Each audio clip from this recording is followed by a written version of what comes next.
course, on a Thursday, episode 137 today, Thursday, first Thursday of the month, which means it is Ethan o'clock. And I am so glad to have my little partner in crime. Kia ora koutou, let's do it. Kia ora. Yeah, back for another year. I know. It's insane. January was the slowest first 15 days I've ever experienced. And then it was like being slapped across the face the back half of January. I don't know about the rest of you, but it came out of nowhere. Yeah, see, I mean, of course I do. I mean, you and I caught up with it a few times actually across the bay. Yes, thank God. But yeah, it was crazy time. And I did actually get a good break, which was awesome. And then I've been back at the other business. But you guys have been back pretty much the whole time. Yes, we have. So we actually shut for the first time, which was amazing. Because I don't know if everyone knows this, but Deb and I might both be workaholics. Mm-hmm. Guilty as charged.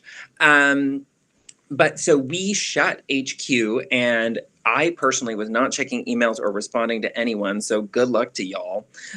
From about Christmas to just after New Year's, which was a great break.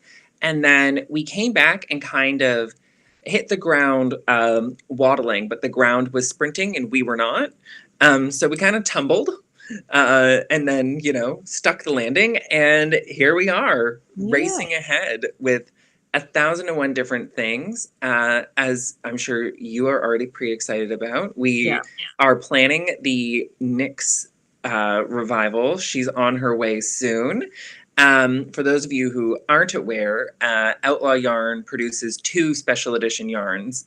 So we have Gothic that we all know and love. And it's been a little while, but Nyx is coming back. So that's been most of my life for the last little while, has been getting all of my Nyx plans in order, making...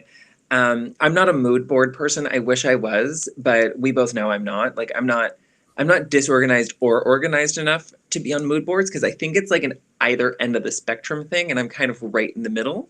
So mine's more of a list of the 5 designers that I knit things from, and what patterns work in Nyx. Surprise, everyone. And then, I've started, it's sitting somewhere, probably in the other room, but I have started making Bluma in some Stash Nyx by Nora Gone. And it's pretty insane. I think everyone should brace themselves for some hardcore Nyx knitting going forward. And then, and we've got also... it's my public service announcement. I'm required to do it by law. We have begun the launch phase of Outlaw Online. There's like a countdown, basically. It feels like NASA, and it's going great. We've already got a lot of people in. Come see us on Outlaw Online. It's a good time. I see many names here in the chat that are already in Outlaw Online. So if you like all of these people, you'll love it there. But and it's been busy. It's been busy. And not in a bad way, but you guys have had Stitch in Summer going on. Of course.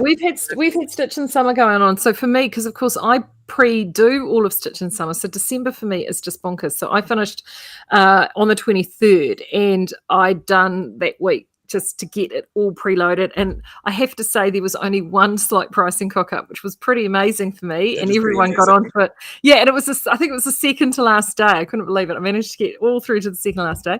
And that was huge, actually. It was Stitch in Summer was awesome. And we've actually had some really fun stuff. We've got lots. And in fact, if you're local, I'm about to put this out in the newsletter too. If you're local, you're visiting locally. It's the one big thing we've had happen here is Claire and the girls love it when I sod off for extended periods of time. So it is definitely a case of when the cat's away, the mice actually like to get stuff done, and then they sort of go, there we go, this is what we've done, which is good because it's they're amazing. So I never have to worry about stuff. But the big thing that's happened here, obviously, and I was talking about it pre to the break, is we've been redoing our warehouse, which is no small thing. And in fact, I listened back to, I think it was the last diaries I did before we went on the holiday, and you could hear banging and crashing and all sorts of things in the background with the warehouse and all those shelves. Yeah, so the shelves are now all up, the stock is up, we've got our hoist and our lift that takes things up and down. Damien has been out there. They have done the warehouse cleanup to end all warehouse cleanups, not only here and at the mill. So the warehouse Oh looks my God. amazing. Yeah, you Did won't Peter recognize do it. a dance at the end of the mill cleanup? I know. It just looks amazing. So to that end, it means there's all these crazy one-offs in the shop at the moment.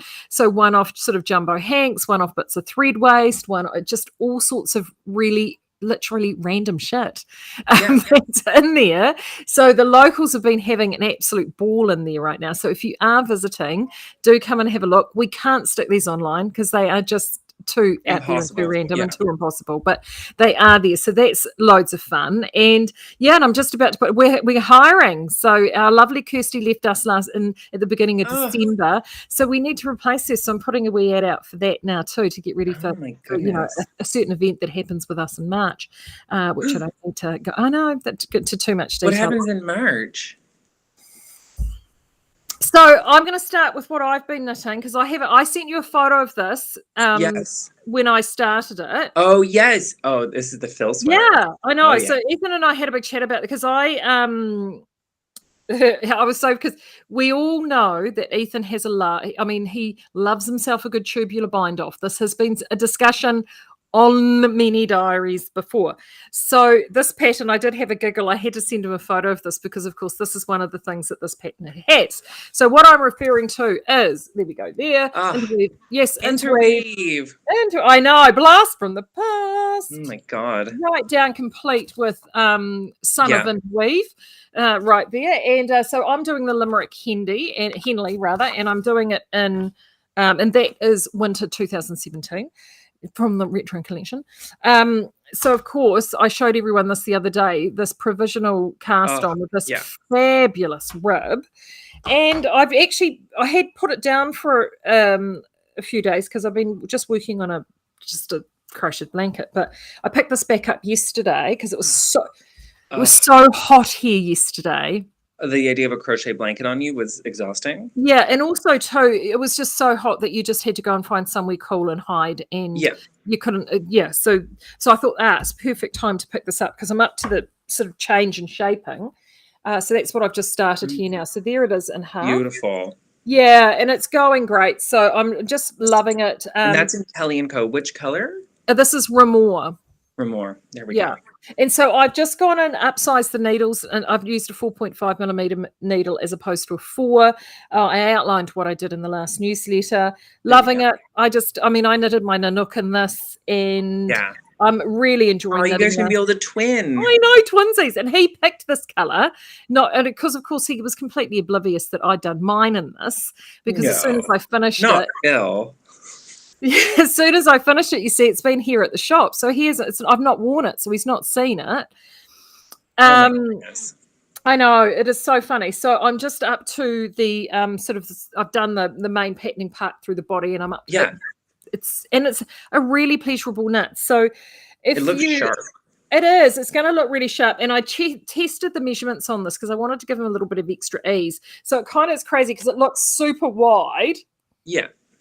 But for the shaping, but when I actually place it up against the body, it's bang on. So I'm actually pretty happy with how that's progressing. Amazing. And then I'm just doing the crochet blanket. But you guys are doing a Tecumseh knit along. We are. And this is fun because you and I have talked about this often, because Tecumseh is by Caitlin Hunter, and if she has 2 outlier patterns, I think, in her collection, they are Tecumseh and the Nilchnik Swancho. So so I love that, and we had a number of people that did that when it came out in Southlander, because Southlander and Tecumseh is fabulous. Yes. And I just said to Ethan, so he started knitting that, right? And I said to Ethan, oh my God, how on earth do you and I manage to do this? Every time, because to talk about Tecumseh, I pulled these out. Yeah, because they're the perfect colors. I know. So I'm going to put you on big screen so everyone can see. Look at this go. So I'm making Tecumseh. This is week 2 or 3. God only knows, because it's me. And I don't keep, just fun fact, people ask me all the time how long it takes me to knit things. I usually have between 6 to 12 things on the needles at the same time. So I actually don't know. So this guy is Tecumseh. It's a super fun knit. This is a Caitlin Hunter pattern. And while I'm not her biggest fan, she is a lovely person. And she does actually have a fashion textile design background. And every so often, she really knocks something out of the park. And I think Tecumseh is fabulous. So that's the back. Let's show you the front so it makes a little more sense visually. So this is an incredibly deep yoke sweater. So when we say incredibly deep yoke, we mean literally double the depth of your average yoke. Most yoked sweaters, even in a larger size, stop somewhere around the 16 centimeter mark. This one's pushing it out to 30 to 35 centimeters, depending on the size you're making. So if you are looking at this pattern and hoping for something that fits, surprise, it doesn't. But this is intentional because the sizing on this is oversized. It's not supposed to be, although you could knit it with less ease and tight and fitted, but good luck ever moving your arms. It is supposed to have quite a bit of ease to it. So I'm knitting this with 32 centimeters of ease, which is slightly more than recommended because I love a tent and I'm not afraid to knit forever. The nice part about this is this sweater is not actually cropped, but because of the incredible yoke depth, once you separate for the sleeves, you're well past 60% of the knitting because all you have is this incredibly short appearing body. But when you're making this, if you make it with roughly the ease recommended in the pattern or even slightly less, it's going to hang down quite a bit from that yoke. So it's going to hang from the neck all the way down the front. So while you're knitting this, don't be alarmed when she says to only do 9 inches from the underarm separation before the ribbing. It's not a typo. It's not going to be crazily cropped. It's just because the yoke has that extra depth in it. So those like 4 to 5 inches or, 8 to 12 centimeters are taken from the body and shifted upwards into the yoke. So your sleeve separation will be well past your bicep when you put this garment on. And I've tried it on because I actually had to, for the first time in ages, I had to rip out something. So when I took this off the needles, I tried it on because I'm knitting this in Bandit.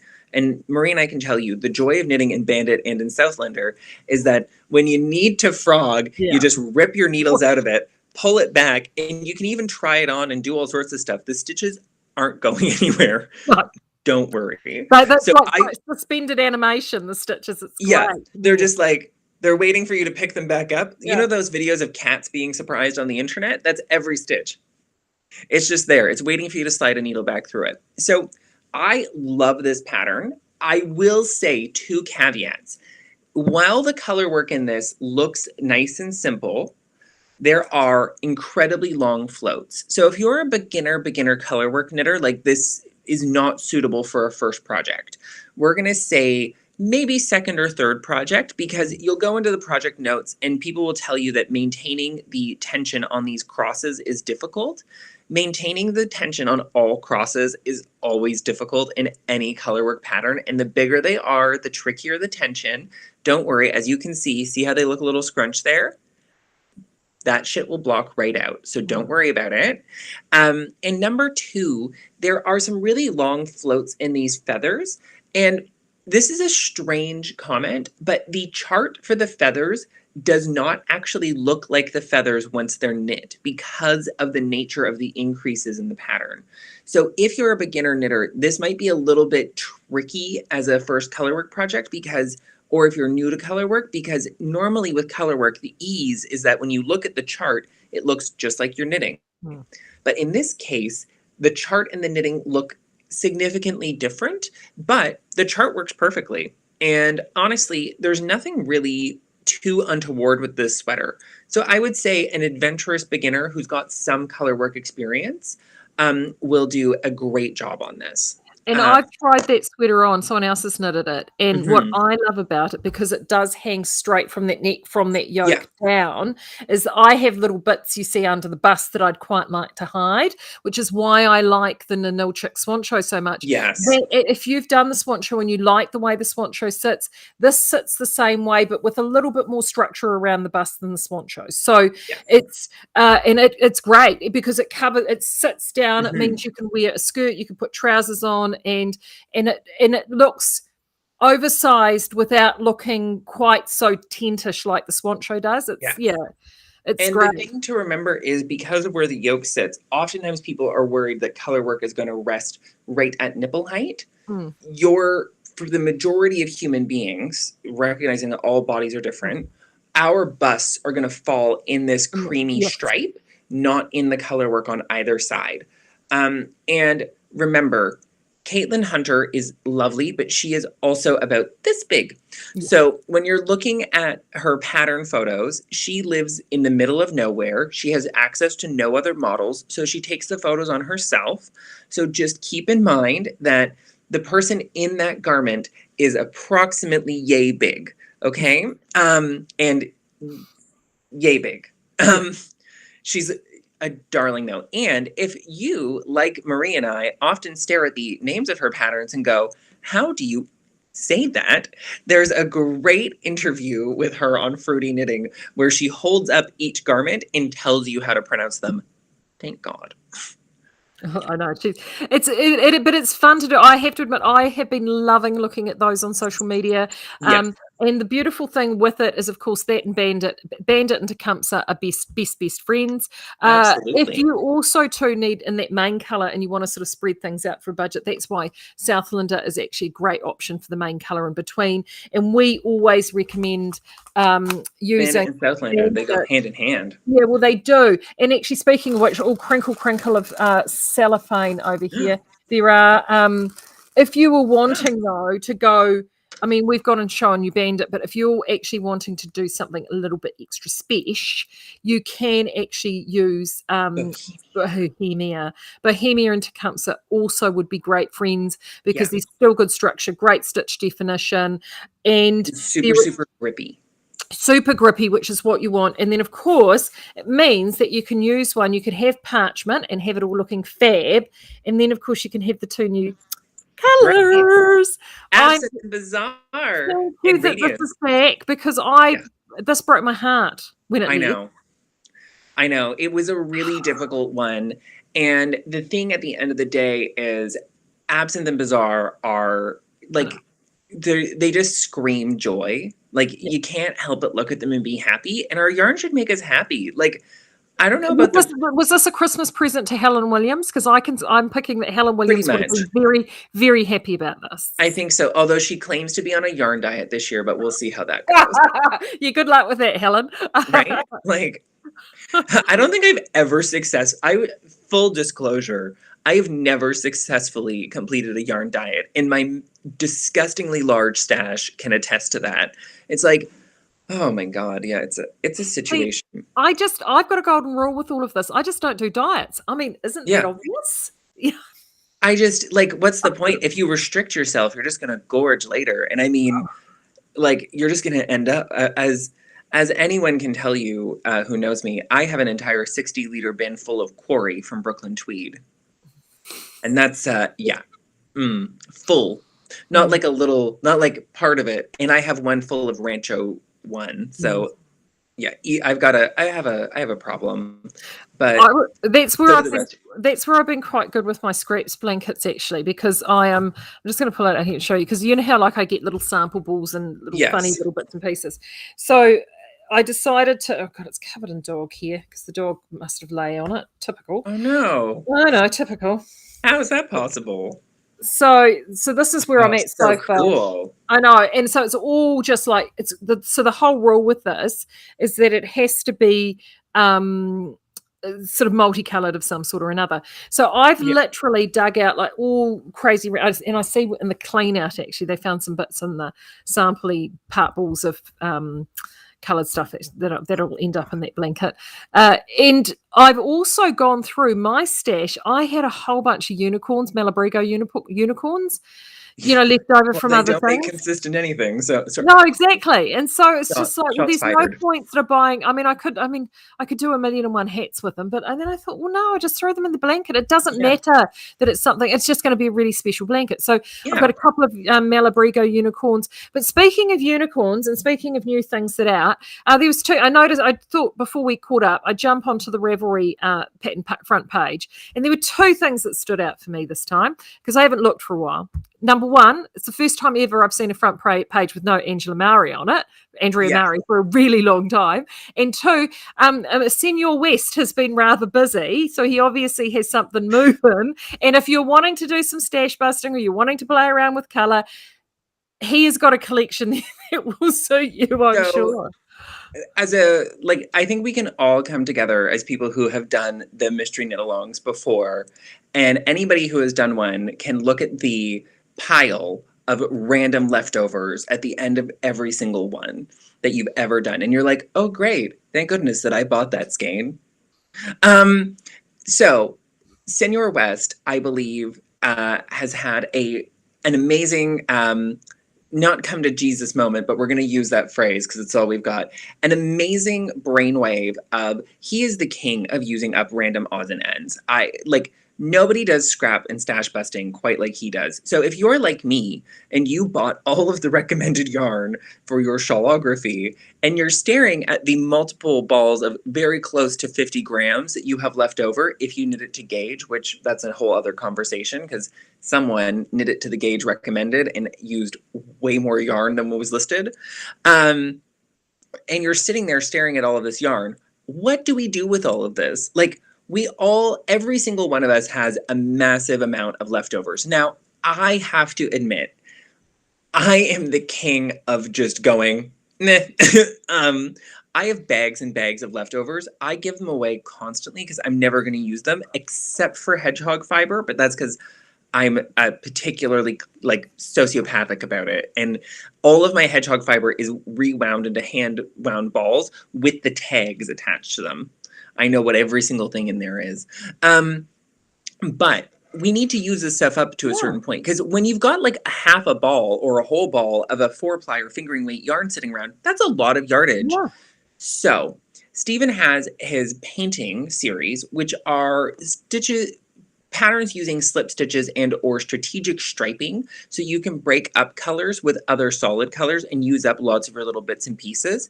He also has an entire marled collection that someone that we know helps with that uses up a lot of stash yarn because everything is held double or triple. And I would encourage everyone to remember to revisit the greatest stash buster of all time and something that can go horribly awry very quickly. The magic the magic marl shawl and the penguono and the magic marl sweater. Now we have seen someone who has done a magic marl sweater that was absolutely beautiful, and I have to say that is one of the greatest challenges for any knitter. If you are out there and you have a lot of scraps and leftovers, I would really love to see someone just pull out a great magic marl sweater because it's a really interesting shape and pattern, but oh my God, does it go off the rails quickly if you're not careful.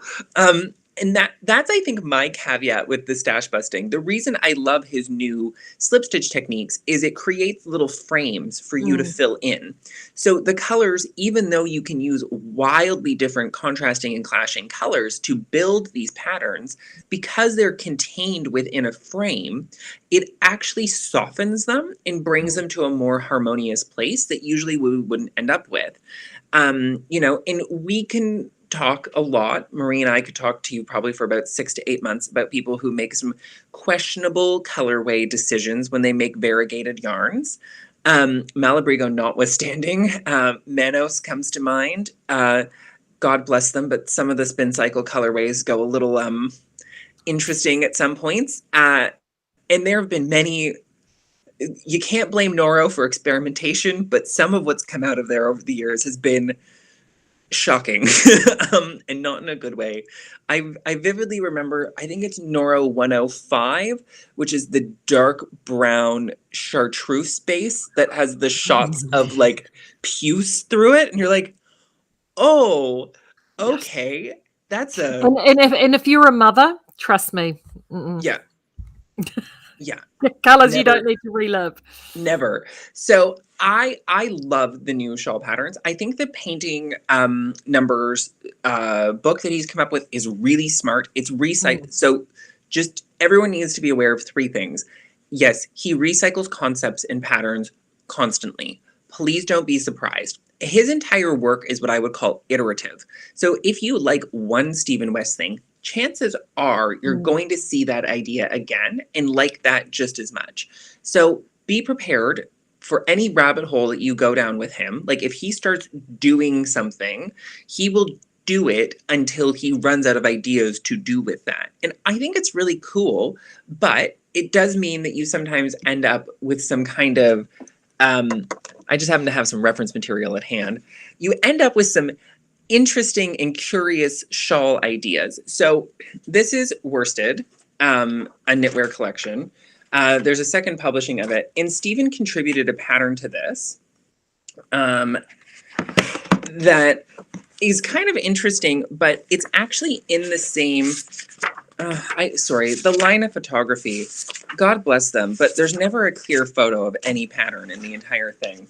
So this is Knitprovisation. It's a multicolored cable and texture shawl, and it fits right in with those ideas. So if you're set up to use up your leftovers, Stephen is the way to go. That's for sure. And I love that whole bubble texture that he did. Was it 2 seasons ago? Yes, the bubbles were fun. The bubbles were fun, and they were clean. Guy has that beautiful bubble yoke sweater. Oh, yeah, absolutely. And I think, and I've got a funny feeling he did a lot of leftovers in that too. And it is, and I have to admit, I do love being able to use. I mean, I'm like you. I will keep a lot of my leftovers. I do give a lot away as well, but that's why I keep them. For me, these blankets are fun. I make them. I give a lot of these blankets away, and it's just, to me, it's like a memory moment. I love having everything in there. I love being able to create. Some blankets are completely crazy. Some blankets like this one will have more of a theme, you know, in the sense that everything will be random dyed or, you know, to a sort of color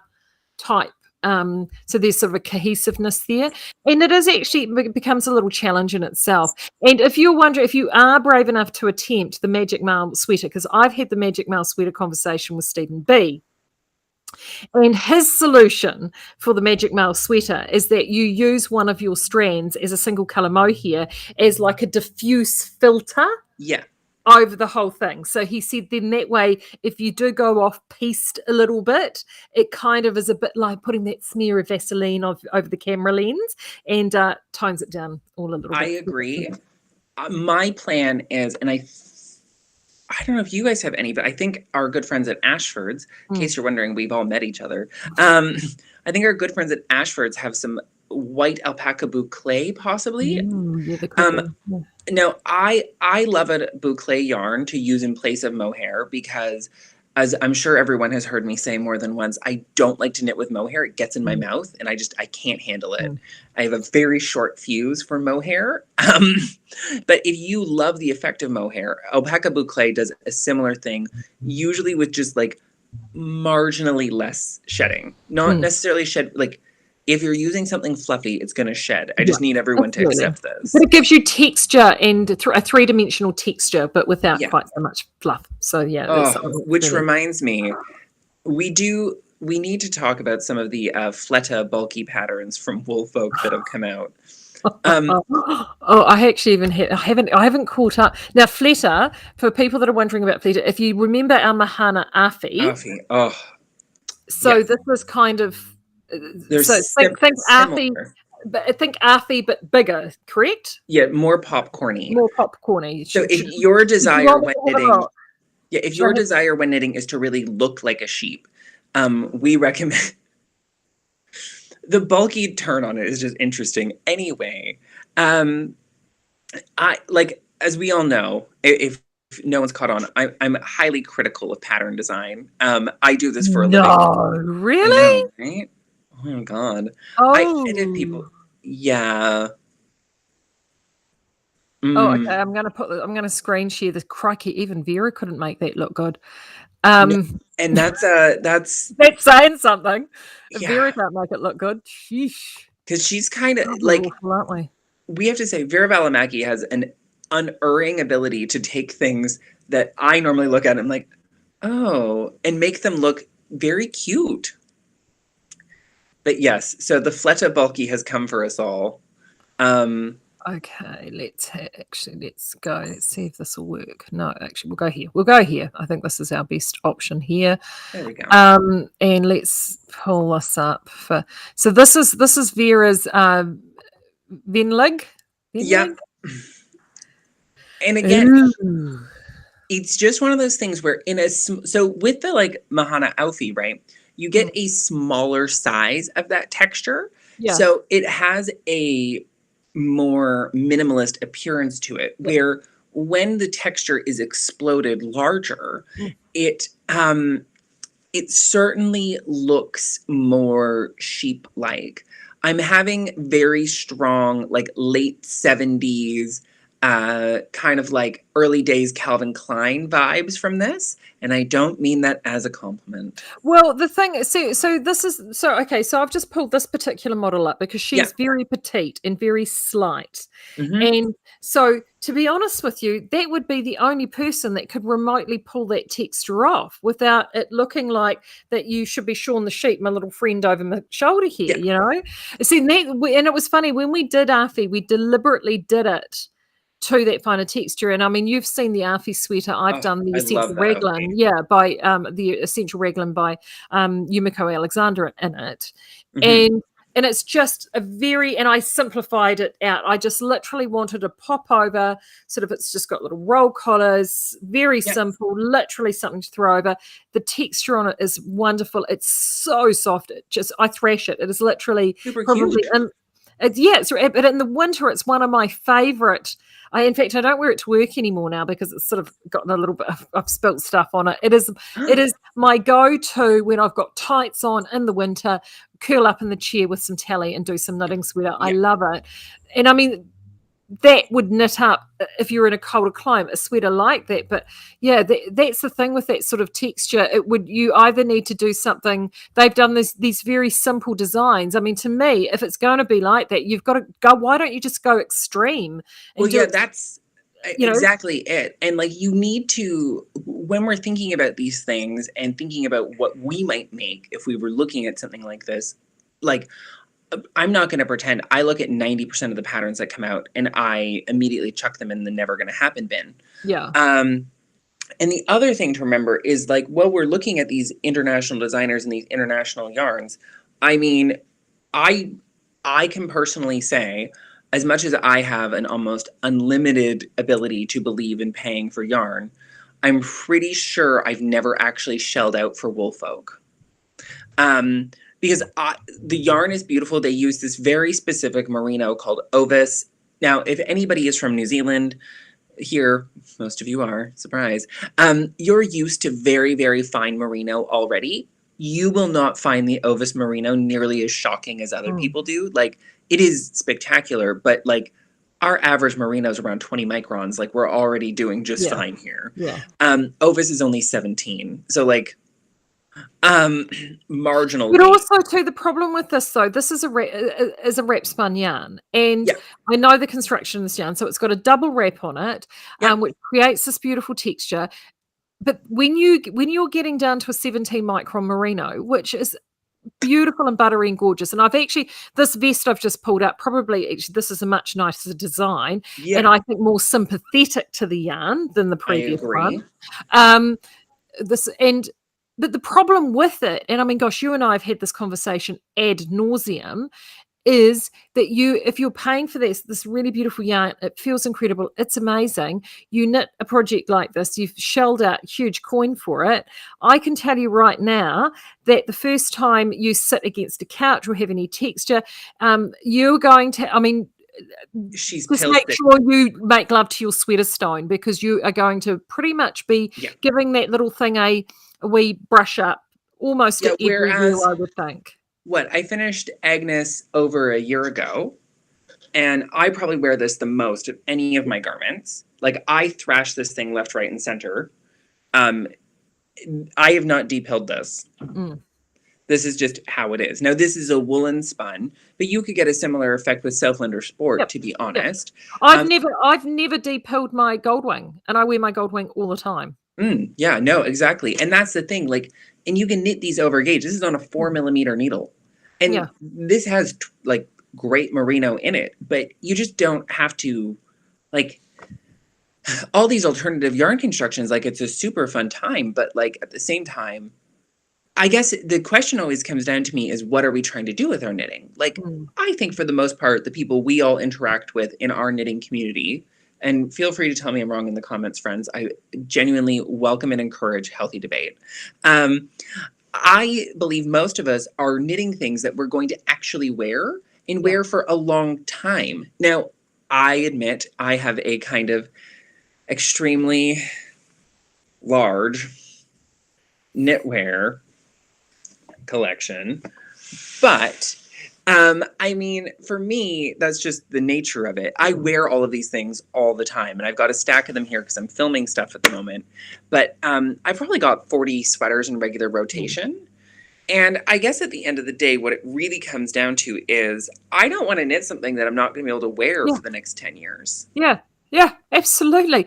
And it's funny because I had Peter here earlier, and because we're just doing some new product development for the new year, and we sit down at the end of every year, as I know you and Deb do constantly. And for those that don't know, of course, Ethan and Deb not only work together, they also live on the same property together. Ethan does have his own little pad out the back, but but they, you spend a lot of time together. You're always innovating and constantly thinking about things. And Claire and I spent a lot of time at the end of last year looking at where things were going this year. And, we definitely, one of the things that we thought for 2022 is there were two things that really stood out for us. And one is exactly what you said. People want to be able to knit and actually having a garment that is going to be enduring, whether it be a garment for a child or a small person that can last for that small person and then be handed down and actually be useful as opposed to fashionable. And value. I think value now more than ever before, for the longest time, is going to be exceptionally important. And I know that this is a conversation Ethan and I have had many times, which is why we're so passionate about Bandit, which is why we're so passionate about Rebel and Southlander and Perrindale and all of these really hardy yarns, because they provide incredible longevity.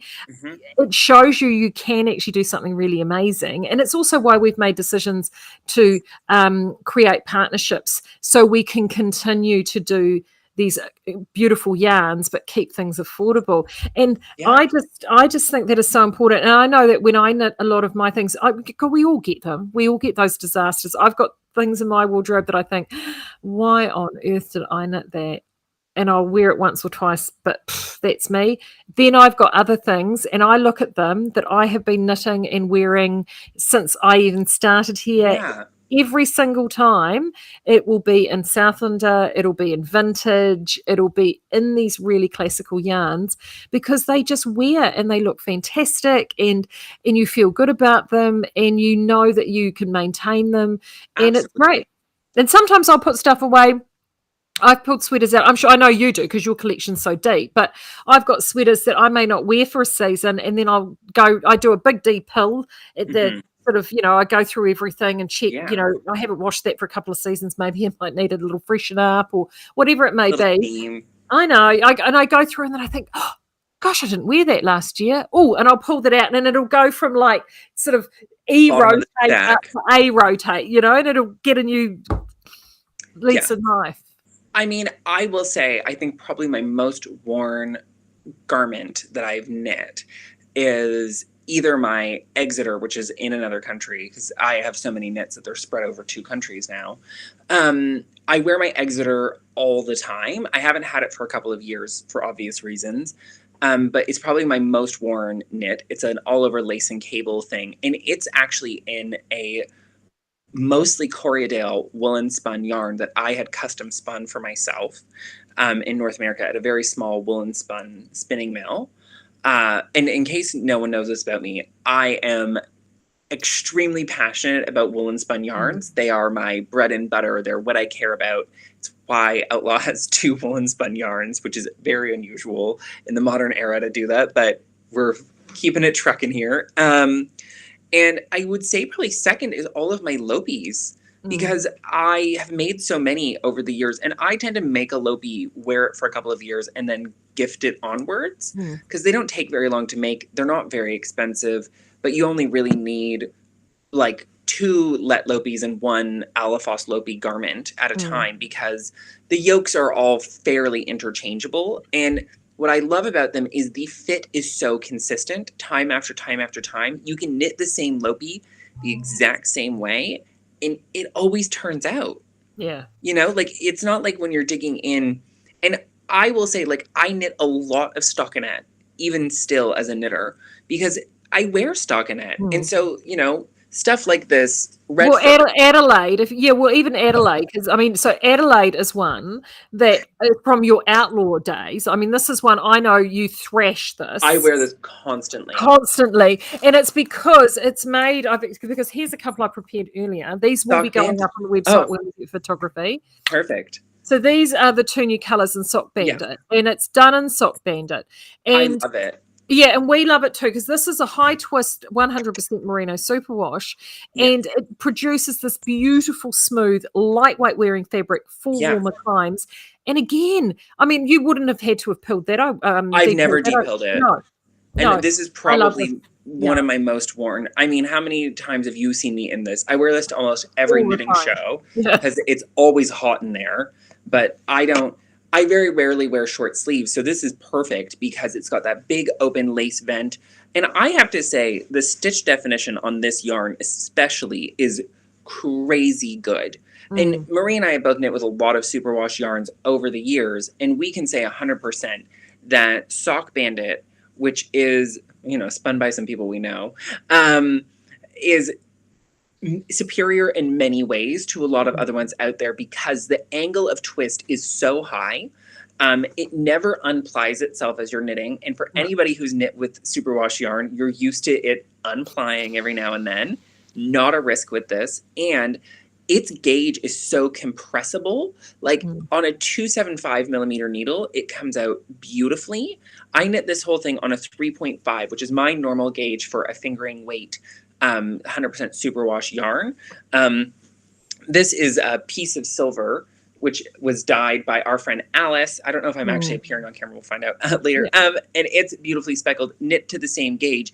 But you can see that this one is pilling ever so slightly more than what's going on here with the Sock Bandit. And I probably have worn Adelaide twice as much as I've worn the other one. So it is a big thing. Like the actual twist on the yarn, especially with Sock Bandit, the construction is what makes it so good. And that tonal dyeing that we've done in the range of colors, there is a color in Sock Bandit now for everyone. Yeah. And if you are a sock knitter, it's also great because you probably have some Sock Bandit sitting around that you can swatch with.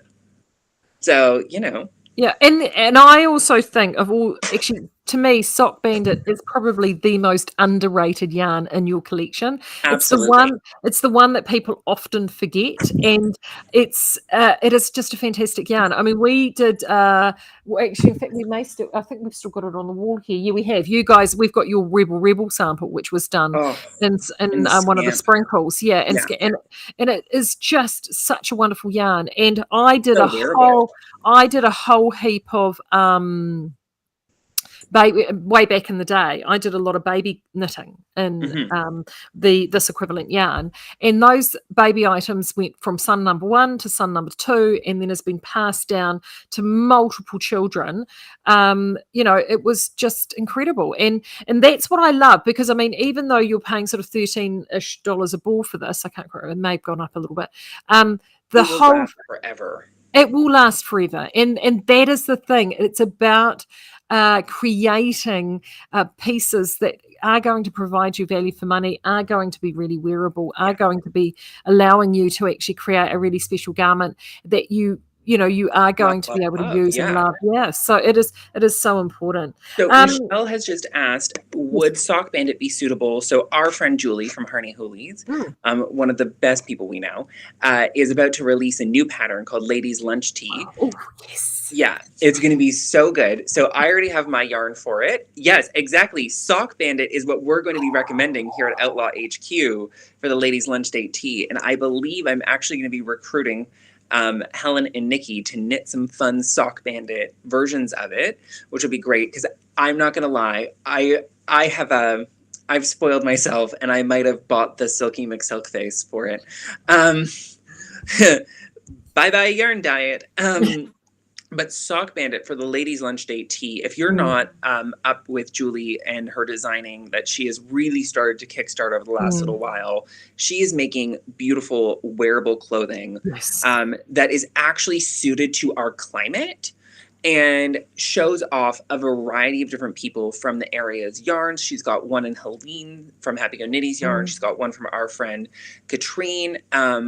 The nice part about it is it's knit down on a 3.25 millimeter needle. So you could also use Baby Bandit for this. And we do have two fun new colors in Baby Bandit, our lemon and raspberry, if you will, that are just nice and psychotically bright. Because neon can be a neutral, everyone. We've learned this. And I think too, it would be great. Like something really cool if you like mohair that you could do is you could take the Whisper Fine held double and use it for one of the stripes as a textural stripe as well. And that that would be fun. And I've been because we were all friends with Julie, so we've been watching Spoiler the progress. So we've been watching the progress of this as she's been designing it, and she's just been down with you at HQ. And this design, you're right. She's creating these incredible designs that are incredibly wearable, and they fit into this theme. And and it's so important. It's so incredibly important. And we styled it a bunch of different ways. So if you want to go look on the Outlaw Yarn Instagram account, we styled it under a black turtleneck. We styled it over a white long sleeve dress shirt, and we styled it on the mannequin just by itself. And it looks great in all three ways. So it is a vest style slipover basically that functions as a t-shirt, but that you can use all year round. You could throw it on if you've got a Rebel in your closet, which I know a lot of us really do out there. That's another thing. You could throw your Rebel on over top of this in the winter or in the spring and autumn and have that great light layering. And I know Maree knows me, and so she's aware that there are times where I will leave the house in 4 to 5 layers of hand knits. I'm not ashamed. I'm very proud of my work. Because I'm constantly cold. I go to Napier and I'm in a turtleneck and everybody is staring and it's fine. I've moved on emotionally. So has she released that yet? It's on the 14th. So get ready. After you've suffered through your Valentine's Day disappointment, which is inevitable because Valentine's Day, just move on. Then you can treat yourself and pick up the pattern from Julie and order all of the yarn from either Maree or I, and then you will have the best cast on waiting and ready to go. I also think so. I mean, Sock Bandit is just going to be an absolute perfect one for this. Also, Sock Mortician 4-ply would be amazing. With deeper, darker the other colors. 2 yarns too that I think, just because they are in these stripes and you want these beautiful tonal colors, the fine Mahana 4-ply.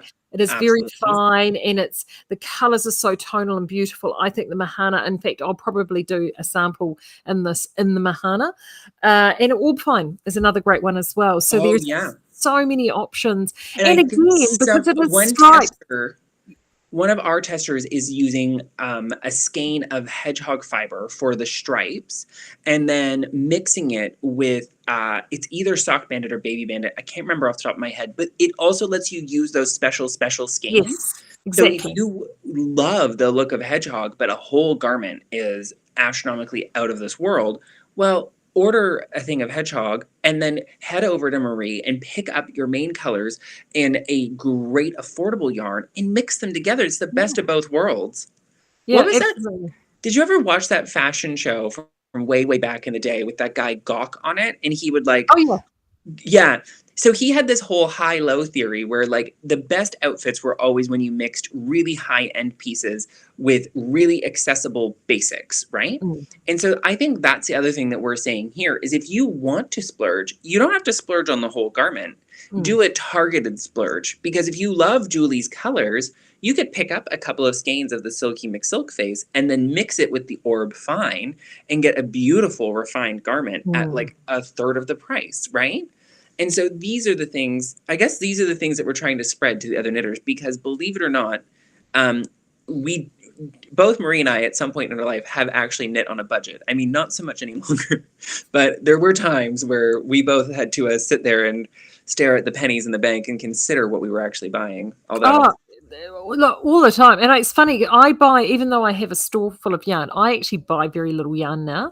And I have, in the last few years, I've actually made it, I knit a lot more from stash. And this is what I love, because I can, with that pattern, you can actually use those unicorn skeins up. yeah. And then because I was a shocker for years. I would buy these 1 or 2 skeins of something, go and then it's like, and it's funny because I've got sitting, actually I should have grabbed it, I've got sitting in my office. So Claire did a big clean up on her side of the office. So when I came in on Monday, her side, it's like sisters sharing a bedroom, her side was looking fabulous and my side looked like a bomb site. So this morning I got the gilts and came in early and sort of cleaned up my side. And one of the things I had was actually 2 or 3 skeins of, I think 2 skeins of a yarn that I bought at Can 3 or 4. It was like really early days of Can, and it was a really interesting sort of speckly kind of yarn, and sort of, I think, iris sort of flowers, so sort of purples and slight yellows and citrus and with cream, and it's very pretty. And then I had the silks. We had those silks, mulberry silk that we were selling a while ago. And I'd sent some up to Julie to have a look at, just to see how it was taking with the dyeing. So she did those for us. And funnily enough, she actually dyed me a skein in sort of purple lavender and this beautiful, beautiful buddy green. And then we did a skein here in yellow. And those are the sort of 3 colours that are quite prominent in this. So I've had them all sitting together because they all look amazing together. And I was thinking, I'd love to do something with those. There we go. And then this pattern, I'm thinking, I've now got the perfect thing for those. So yeah, so I've already got them sitting there, which is awesome. So awesome. So now, before we go, fill us in, because there are some changes at HQ at the moment in terms of, so please run us all through that for those who are in Christchurch. HQ is a tiny team. There's only 4 of us in total. Not that most yarn stores are big teams, but because of this, we have had to shut the doors at HQ temporarily. They will reopen. We're just being cautious. We've got some immunocompromised folks in our community that we need to take a little bit of extra care of. So just so that everybody knows, we have shut the doors at HQ. However, that does not mean we've gone anywhere, because I'm sitting in HQ right now. The blessing here that we can tell you is our online is up and running totally. So we have pickup windows from 11 till 12 every day that we would normally be open. So Tuesday, Wednesday, Thursday, Friday, Saturday. I said all the days correctly this time. It's a miracle. And we also ship very reasonably anywhere in New Zealand, $8. Don't go crazy. Order a lot. Ordering a whole bunch of Bandit and having that arrive is never a sad idea. I am checking in every day, so I'm popping online just for a quick live update, seeing how everyone's doing, so don't be worried. You can still get your daily fix of Ethan. And also, just as a side note, we have moved a lot of our stock online. So your needles, your accessories, your blocking equipment, all of that stuff is shifting onto the online space. You'll be able to order that there as well. And we do have some Royal needle sets and some carbon needle sets in stock at the moment. So for those of you who aren't aware, first of all, we are big Knit Pro fans. Skeinz are big Knit Pro fans. They've been knocking it out of the park. It's a female-led organization. They're hiring more and more women every day. Their products are great. If you knit with Knit Pro like 5-10 years ago and think, oh, Knit Pro, that is not the case anymore. No. Now it's, oh, Knit Pro. The last 2 years Yeah. they have really upped their game. Hugely. Really upped their game. Their interchangeable sets are beautiful. Their singles are great. I am obsessed with the Royals, obviously. They come in very pretty colors, and they've got pointy metal tips and a wooden body. It's the best of both worlds. The carbons are stiff and great. The other big thing, as I mentioned earlier, is we do now also have Outlaw online. So over the last couple of years since I've been here in New Zealand, people have been, and like, I hate when social media people go online and are like, people have been asking me about this, and you're like, no one asked you how to do your laundry.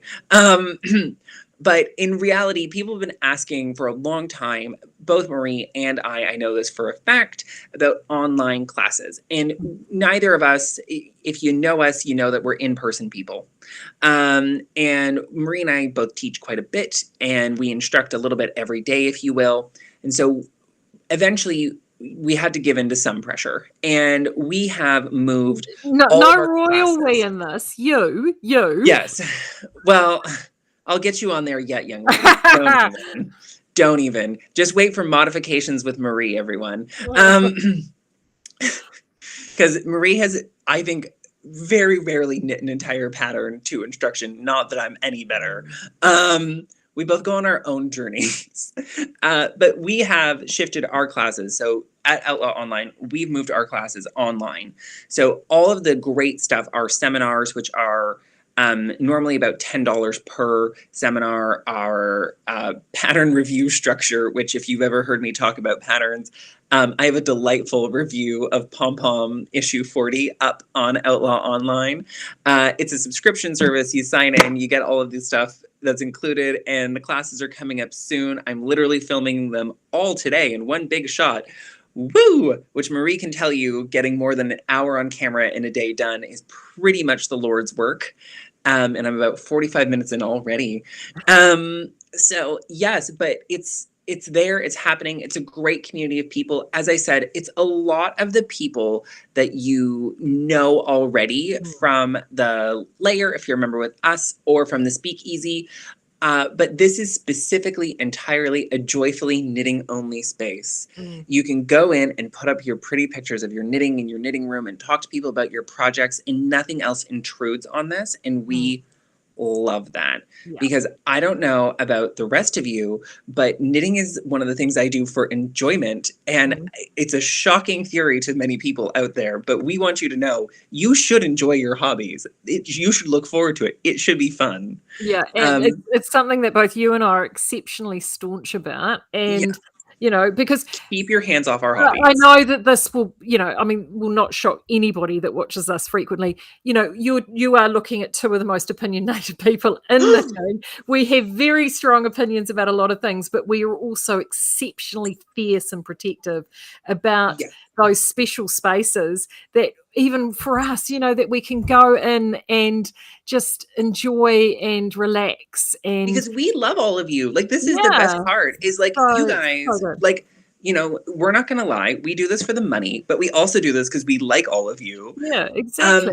It's for the enjoyment. Like, we want to see you and hang out and just have a good time. And I have to say, I refuse to let my joy be sapped, and I will protect all of your joy as well. So what we've done is we've moved into this space. It's a little bit of an experiment at the moment. We're going to learn and grow along with you guys. We're all going to get really tired of that gross phrase, learn and grow, but move on. And it's a good time. It's a party. You're going to see this background a lot because this is where I film. So I hope you like wood grain. Bringing a little bit of the 70s with me, as one does. And yeah, you know how it is. We're always trying new stuff. We want to see everyone there because it's just, it's already so good, and we haven't actually launched anything, which is like, what? Yeah, so Karen's saying that she loves how in our groups, it's perfectly legit to only want to focus on yarny stuff. It's amazing, but that is actually the in case anyone's wondering, 95% of what Maree and I talk about when we're not here is either A, the trash that we're watching on television at that moment, and B, the actual knitting we're doing, and then C, wine. that too. And food. We talk about food a lot. And food. We do talk about food a lot. Yeah. In case anyone's wondering, both Maree and I are pro carbohydrate. Yeah.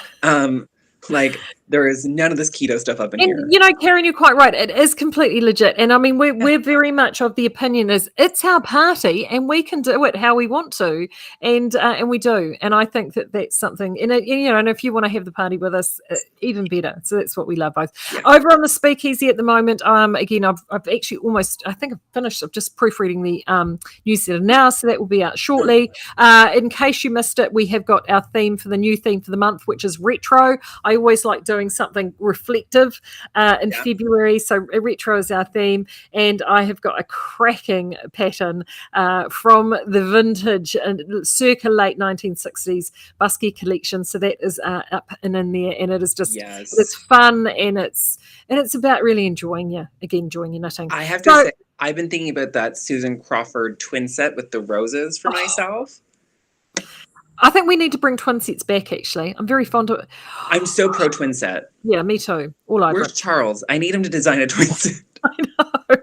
All right, I'm going to head off now. It is midday. Thank you for joining us for another great hour. We will not be here. Well, I will not be here on Monday because it is White Hangy Day. But do keep an eye out on your inbox for maybe something special for the weekend. And until then, I will see you again next Thursday. Take care. Have a great weekend. Bye.